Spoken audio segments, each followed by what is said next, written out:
મિલન સમારોહની અંદર ઉપસ્થિત મંચસ્થ white military ફોજ, માતાઓ અને આટલી મોટી વિશાળ સંખ્યાની અંદર આ હોલની અંદર ખૂબ આવવાનું થયું છે અને તેમ છતાંય એક ખૂણો બાકી નથી. અતઃથી ઇતિ સુધી આપની ઉપસ્થિતિ છે ત્યારે આપ સૌના હૃદયમાં બિરાજમાન ભગવાન શ્રી રામ અને મા ભગવતીને મારા સત સત વંદન. સૌથી પહેલાં આપણે વાતની શરૂઆત કરીએ ને તો હું એક નાનકડી એવી એક્સરસાઇઝથી તમને શરૂઆત કરાવું. કોના બંને હાથ ઊંચા થાય? બધાના થાય છે ને? બંને હાથ બધા ઊંચા કરો. મંચસ્થ મહેમાનો નીચે બધા જ થઈ ગયા. હવે હું તમને કહું ને એવી રીતે બંને હાથ કરે. હવે એ બંને હાથ પાછળની સાઈડ જવા દો. આ પંજો છે ને એને પાછળ જવા દો. ગયો? બધા જ નો. હા, પછી તમારી પીઠ પર જવા દો અને 3 વખત થપથપાવો. 1, 2 અને 3. અરે વાહ, thank you thank you thank you so much. આ એટલા માટે, આ ભાવ મારો હતો, હાથ તમારા હતા. આ એટલા માટે કે આજે ખૂબ બહાર વરસાદનું વાતાવરણ છે, આપણે ક્યાં દૂર દૂરથી રહીએ છીએ, તેમ છતાંય આજે પ્રથમ આપણે સ્નેહ મિલનમાં મળવા જઈ રહ્યા છીએ અને ઘણાને બ્લેક ગોગલ્સ લગાવવા પડ્યા છે અને તેમ છતાંય અહીંયા ઉપસ્થિત રહ્યા છો ને એટલા માટે તમારી ઉપસ્થિતિ માટે તમારી એક શાબાશી છે.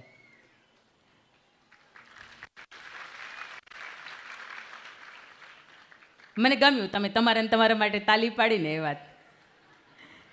પછી આપણે શરૂઆત કરીએ ત્યારે અમારે કન્ફ્યુશિયસ નામના એક સરસ મજાના તત્વચિંતક થઈ ગયા.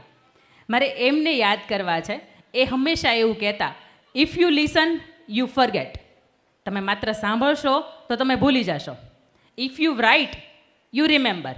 તમે લખી રાખશો, ક્યાંક કોઈક બોલતું હોય, આપણે કંઈક સાંભળ્યું હોય, એ તમે ક્યાંક લખી રાખશો તો તમે યાદ રાખશો. But if you do you know it. પણ તમે એને સમજશો, તમે એને સાંભળવાની કોશિશ કરશો અને તમારા જીવનની અંદર ઉતારશો, તમે એનું અનુકરણ કરશો તો ચોક્કસ તમારામાં પરિવર્તન આવશે આવશે ને આવશે. પરિવર્તન છે એ આપણા સંસારનો નિયમ છે ને. પહેલાંના સમયમાં બળદગાડા હતા, હવે આપણે 4 વ્હીલો આવી ગઈ.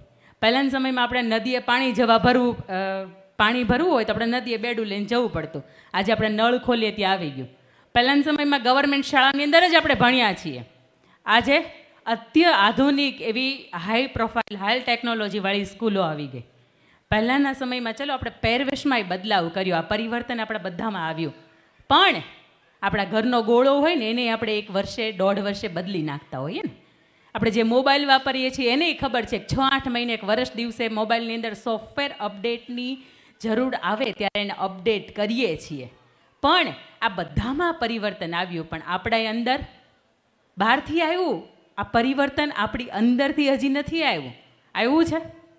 તમે મને વરાછામાં મૂકો તોય ભલે ને વેસુમાં મૂકો તોય ભલે, આપણે હતા એ નહીં. આપણે અમરેલીમાં હોય તોય ભલે ને અમેરિકામાં હોય તોય ભલે, આપણે હતા એ ના એ.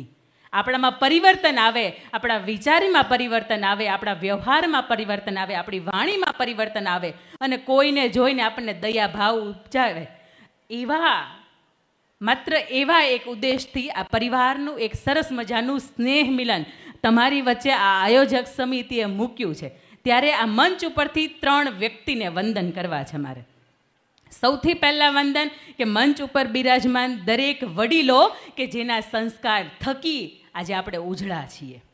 બીજા વંદન એ માટેના કે માતાઓ કે જેમણે આપણને પારણે ઝૂલાવ્યા ત્યાંથી લઈને આપણે એને એમ કહી દઈએ કે મા તું અભણ છો બોલમાં, એ સાંભળી લેનારી સ્ત્રી આપણી જનેતા, એને મારે વંદન કરવા છે. ને ત્રીજા વંદન આજની આયોજક સમિતિ કમિટીને કે દરેક દિવસ એણે એવું વિચાર્યું છે કે મારો પરિવાર ભેગો થાય અને મારા ખ્યાલ મુજબ કદાચ આજે 29 ગામ ભેગા છે.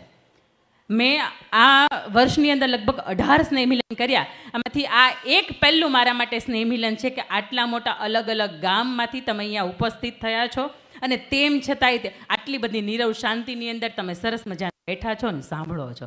એક વખત એ માટે તાલી પાડો કે આયોજક સમિતિ રાત દિવસ સૂતી નથી. અને એમાં ગઈકાલની રાત હતી ને એની અંદર તો આખું રિહર્સલ આવ્યું હશે. આમ બેસાડશું, આમ કરશું, કોઈની અગવડતા થશે, કોઈની સગવડતા થશે. અને આજના દિવસે કદાચ અહીંયા મંચ ઉપરથી કે તમારા નામની અંદર ક્યાંક અગવડતા રહી ગઈ હોય, તમારી સગવડતા ન સચવાણી હોય તો આ કોનો પરિવાર છે? આપણો ને. હા, આપણું હોય ને ત્યાં માન અપમાનની ચિંતા ન હોય. આજે મારે મુખ્ય વિષય એવો કંઈક છે કે વિષ્ણુ પુરાણ કોણે સાંભળ્યું છે? કથા છે, પણ કથાની સાથે આજની કહાનીઓ છે મારી પાસે. વિષ્ણુ પુરાણ કોણે સાંભળ્યું છે? કોઈએ નહીં.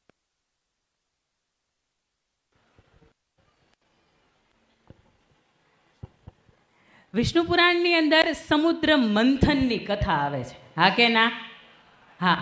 તો હવે તમને હું એક સવાલ પૂછું છું, એના માટે મારી પાસે સરપ્રાઈઝ ગિફ્ટ છે. બરોબર?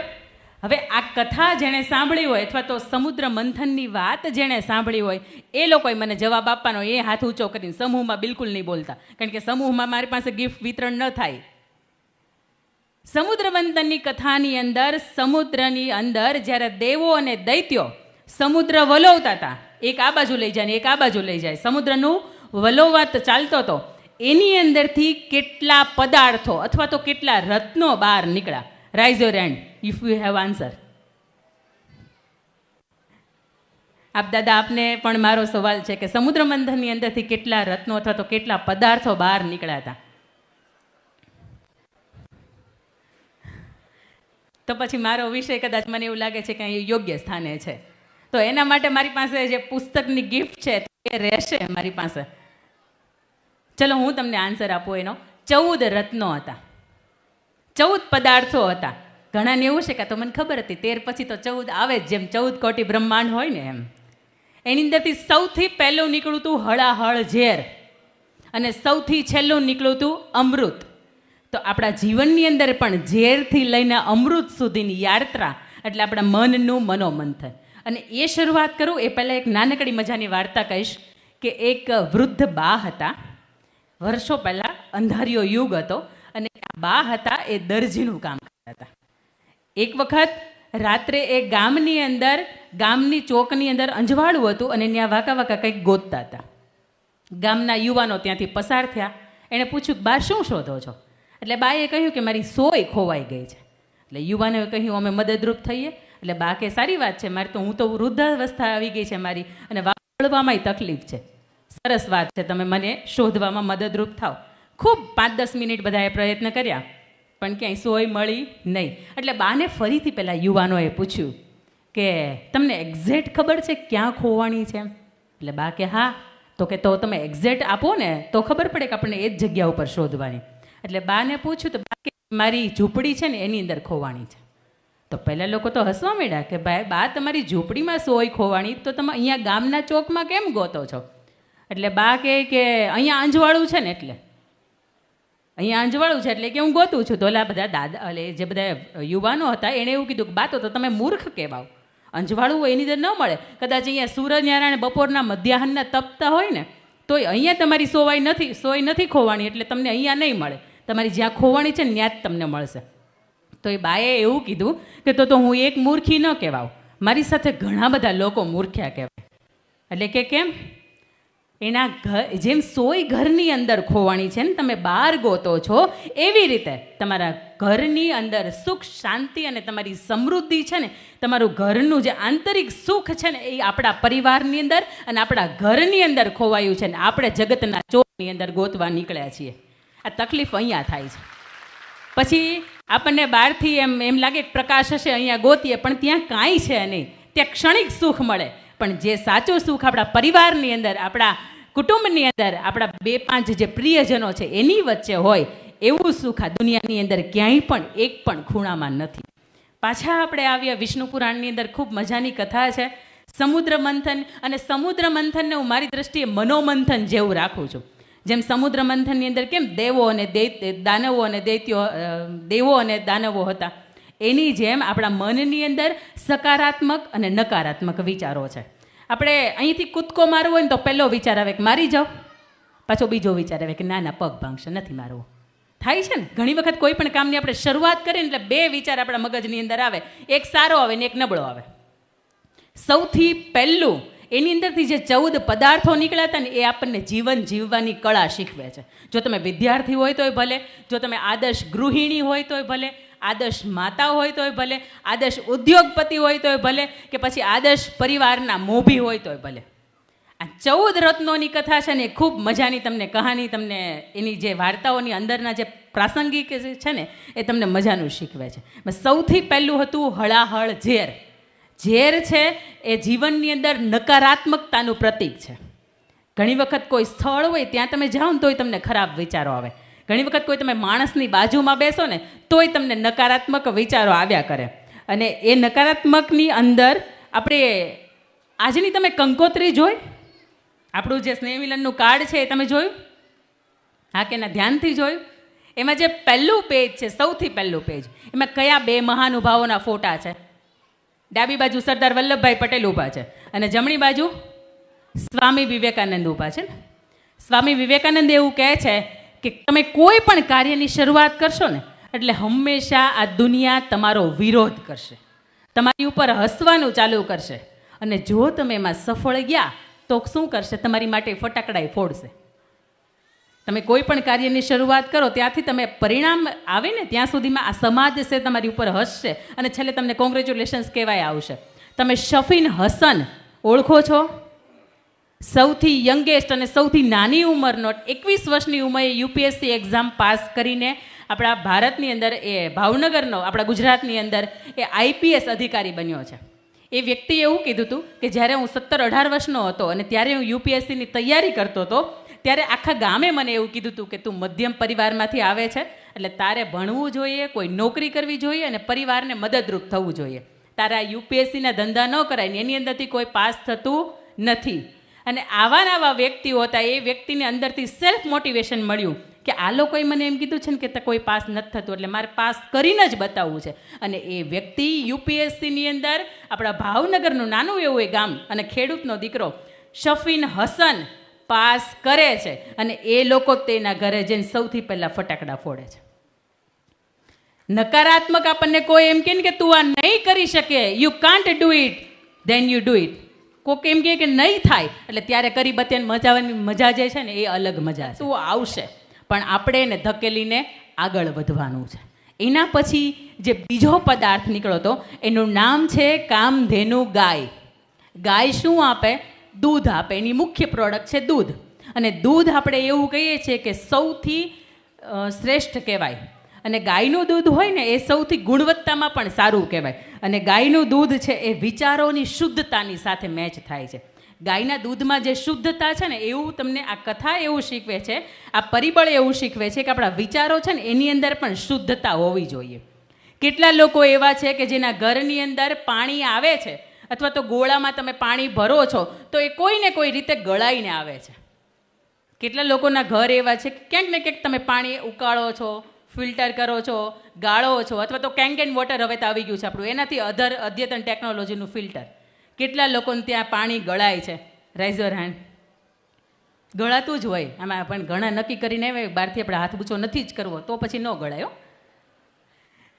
હવે તમે પાણી એટલા માટે ગાળીને પીવો છો કે એ દૂષિત પાણીથી આપણું શરીર છે એ દૂષિત ન થાય, એ રોગિષ્ટ ન થાય એટલા માટે. પણ કોઈ પણ વિચાર જ્યારે મગજની અંદર આવે ત્યારે આપણે એવું વિચારીએ છીએ કે ખરાબ વિચાર મગજની અંદર આવશે તો આપણું મન પણ ખરાબ થશે. આવો વિચાર આવે છે આપણને? વિચારોની હંમેશા શુદ્ધતા હોવી જોઈએ. એના માટે એક નાનકડી એક મારે વાત તમને કરવી છે કે મનને તમે જેવું આપો ને એવું થાય. ફોર્ચ્યુન 500 એક મેગેઝિન છે કે એની અંદર અનલિમિટેડ પાવર નામનું એક પુસ્તક છે. અને એ પુસ્તકની અંદર એક મજાનો પ્રસંગ લખ્યો છે. પ્રસંગ કંઈક એવો છે કે એક અમેરિકાની અંદર એક કેદી હતો અને એની ઉપર એક સંશોધન કરવાનું હતું. એટલા માટે એ વ્યક્તિને મૃત્યુદંડ આપ્યો હતો અને એ વ્યક્તિને ઇલેક્ટ્રિક કરંટથી મારવાનો હતો.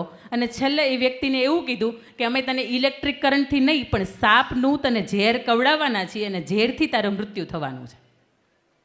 એટલે પેલા વ્યક્તિને 7-8 દિવસની વાર હતી. રોજ એને કહેવામાં આવે કે તારું મૃત્યુ ઝેરથી થવાનું છે, તને સાપ કરડાવવામાં આવશે. એટલે એ વ્યક્તિ અંદરથી સતત ડર્યા કરે. એના મનની અંદર એક જ વિચાર જાય કે મારું મૃત્યુ આ લોકો એક પણ રીતે નહીં આપે અને મને સાપ કરડાવીને મારું મૃત્યુ આપશે. 1-2 દિવસ, 3-4 દિવસ, 5 દિવસ, એમ 6 દિવસ વીત્યા અને 7મા દિવસની સવાર પડી એટલે ભાઈને બેસાડ્યો પટાંગણમાં. સામેથી એ જે ટોપલી હતી એની અંદરથી એ મહાભયાનક સાપ હતો એને ખોલ્યો અને એને કહ્યું કે જો તું જોઈ લે સાપ, પણ તને પીડા ન થાય અને તને તકલીફ ન થાય એટલા માટે અમે તારી આંખ ઉપર પટ્ટી બાંધી દઈએ છીએ, પણ એ સાપ છે એ તને કરડશે અને તું ચિંતા ન કર, એક ક્ષણે તું મરી જઈશ. એટલે પેલા વ્યક્તિને મગજથી સતત એવું થઈ જાય, પણ એ થોડીક વાર થાય છે, આંખની પટ્ટી બંધ થઈ જાય છે, એટલે એ જે સાપ બારો નીકળ્યો હોય એને હળવેકથી બંધ કરી દેવામાં આવે ટોપલીમાં, અને એ વ્યક્તિને માત્ર ગ્લુકોઝનું ઇન્જેક્શન ભર્યું હોય અને એના પગ પાસે 2-4 વખત ટચ કરવામાં આવે છે. એ વ્યક્તિને કાર્ડિયાટ્રિક એટેક આવે છે અને તડફડીને વ્યક્તિ ત્યાં ત્યાં મૃત્યુ પામે છે. એ વ્યક્તિનું પોસ્ટમોર્ટમ થાય છે અને પોસ્ટમોર્ટમની અંદર એવું સાબિત થાય છે કે આ વ્યક્તિને કાર્ડિયાટ્રિક એટેક તો આવ્યો હતો, હૃદયનો હુમલો તો આવ્યો હતો, પણ સાથે સાથે એના શરીરની અંદર ઝેર પણ જોવા મળ્યું હતું. આ મગજની તાકાત છે. તમે મગજને જે આપો ને એ શક્ય છે. એટલે જ માટે મેં તમને કીધું કે આ એકે વાતનો ગપ્પો નથી. આ ફોર્ચ્યુન 500 એટલે વિશ્વની ટોપ સૌથી શ્રેષ્ઠ 500 કંપની હોય અને એમાંથી જે એના જે કર્મચારીઓ હોય એને જે બોધપાઠ આપવાનો હોય અને એ જે પુસ્તકો સિલેક્શન કરીને આ એમાંનું એક પુસ્તક છે અનલિમિટેડ પાવર. એ વ્યક્તિના શરીરની અંદરથી આ તમને ઝેર નામનું તત્વ મળ્યું એ કેવી રીતે મળે? એના મનની અંદર એણે વિચાર્યું હતું કે આ થશે, મને ઝેર જ આપ્યું છે. એ વ્યક્તિને તમે ગ્લુકોઝનું ઇન્જેક્શન પણ ઇન્જેક્ટ નહોતું કર્યું, તેમ છતાંય તે અસર થઈ. અને બીજી તરફ મીરાબાઈને ઝેરનો કટોલો આપ્યો હતો, પ્યાલો આપ્યો હતો, એ હસતા મુખે પી ગયા હતા.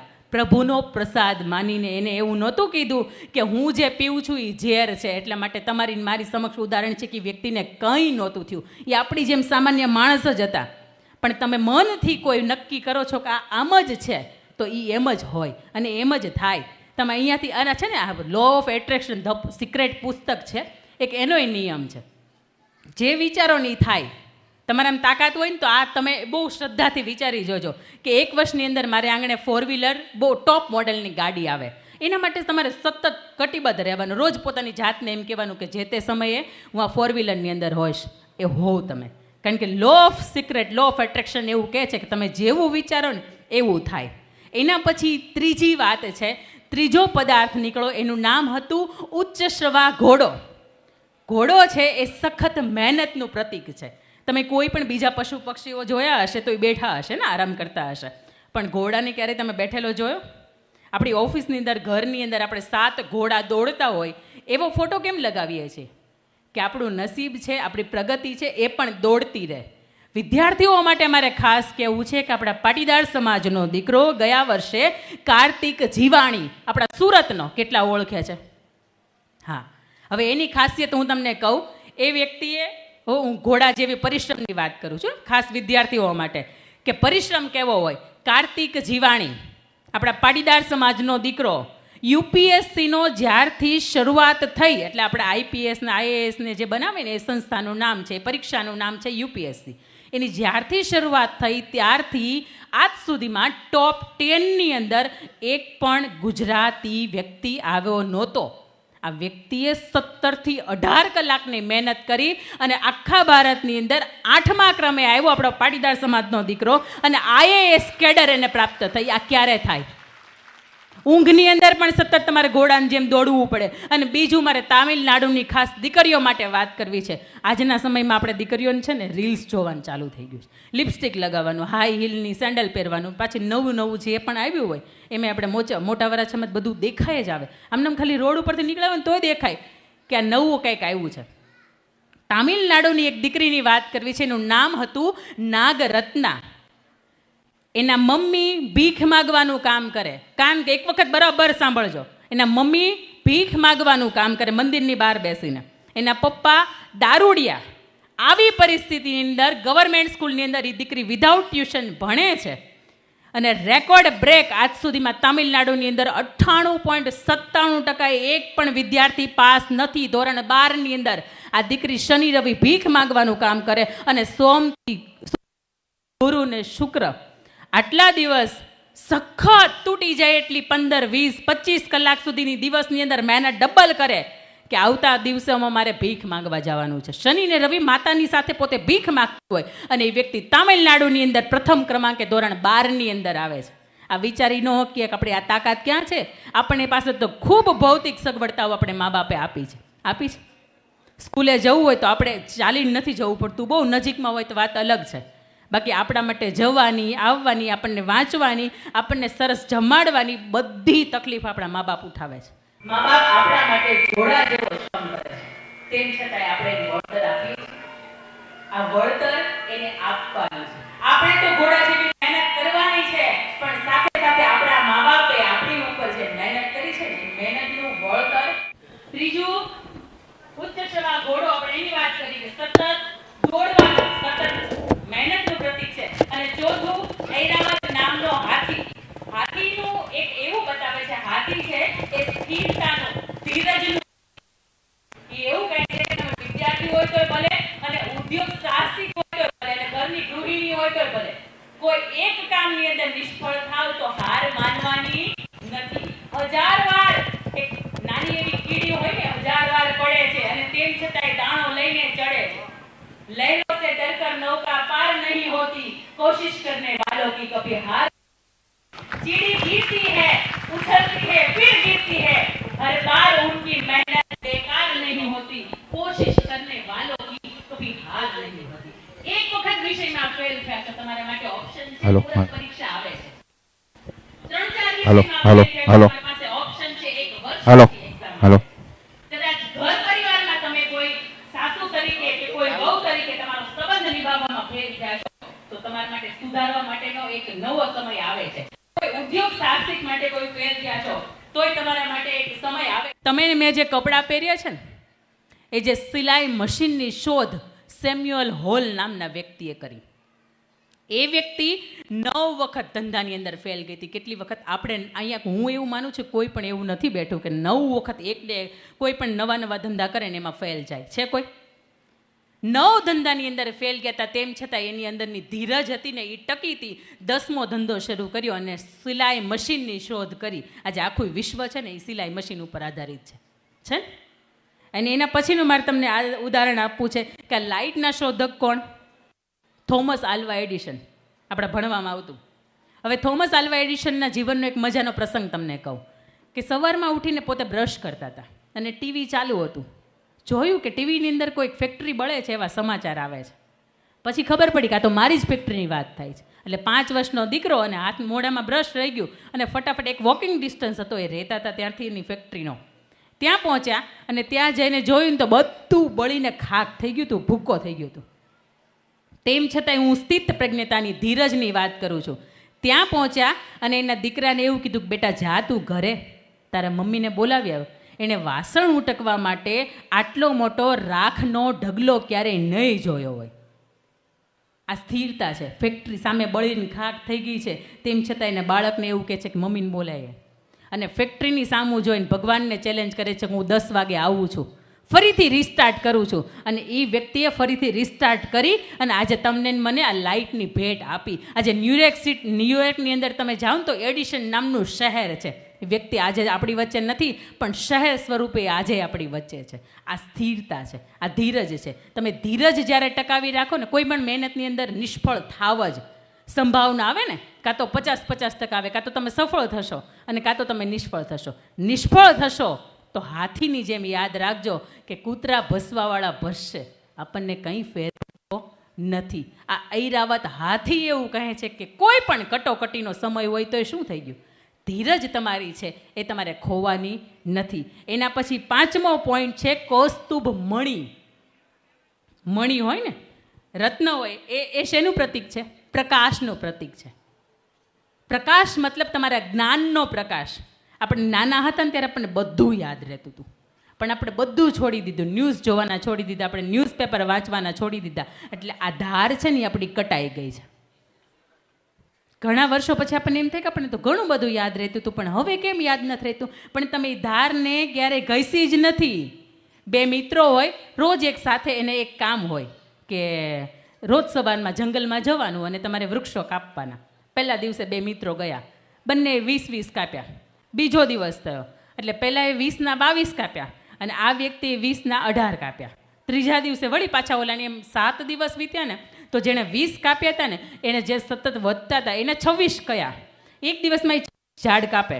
અને બીજો જે વ્યક્તિ હતો એના એક દિવસની અંદર 20 કપાતા હતા, એના 16-15 આવીને અટકી ગયા. અઠવાડિયા પછી પૂછ્યું કે ભાઈબંધ આવું કેમ? આપણે રોજ સાથે જઈએ છીએ, રોજ ઝાડ કાપીએ છીએ, રોજ સમય સરખો આપીએ છીએ, તેમ છતાંય તે તું વધારે કાપે છે ને હું ઓછા કેમ કાપું છું? ત્યારે પહેલો વ્યક્તિ, friends, when you remember, when you sharp your x, તે તારો હાથો જે કુહાડી છે એની ધાર તે ક્યારે કાઢી હતી તને ખબર છે? એટલે પહેલો વ્યક્તિ એને એવું પૂછે છે, એની ધાર કાઢવાની હોય? સતત આ બુદ્ધિ છે ને એને અપડેટ આપવી પડે. પહેલાના સમયમાં આપણે સીએ હતા ને તો સીએ આટલા બધા ટેકનોલોજીવાળા નહોતા. પહેલાના સમયમાં જે ટપાલ ઘર હતું ને, પોસ્ટ ઓફિસ હતી ને, અત્યારની પોસ્ટ ઓફિસ જોજો તમે બહુ આધુનિક થઈ ગઈ છે. પહેલાના સમયમાં જે નામું લખાતું હતું એ પુસ્તકમાં લખાતું હતું ને, હવેનું નામું થઈ ગયું એ ડાયરેક્ટ ટેલીમાં આવી ગયું. એટલે પહેલાંના સમય કરતાં ઘણું બધું અત્યારે ચેન્જીસ થયું છે ટેકનોલોજીથી. તો પહેલાંના સમયમાં આપણી જે બુદ્ધિ હતી એની કરતાં સતત એને ઘસવી પડે અને એનો કુહાડાથી ધાર કાઢવી પડે. અને બીજું એની અંદર કૌસ્તુભ મણી એમ કહે છે કે તમારી પાસે રહેલું જે જ્ઞાન છે ને એને સતત ફેલાવતા રહ્યો. બની શકે કે તમારા શબ્દોની અસર કોઈક વ્યક્તિને થાય અને એનું જીવન છે એ યુટર્ન લઈ લે. કોઈ વ્યક્તિ ત્યાં જતી હોય ને તમે કંઈ એમ કહો કે બેટા આવું કંઈક બન્યું હતું, હવે તારા ઉપર આધાર થાય કે તારે ત્યાં જવું કે નહીં. અને એ વ્યક્તિની અંદરથી સમજાય. હું ધોરણ 10ની અંદર હતી, મને પરફેક્ટ યાદ છે 55.54% રિઝલ્ટ હતું મારું ધોરણ 10ની અંદર, ગવર્મેન્ટ શાળાની અંદર, સુરતની અંદર, સરસ્વતી વિદ્યાલય ગૌશાળાની અંદર.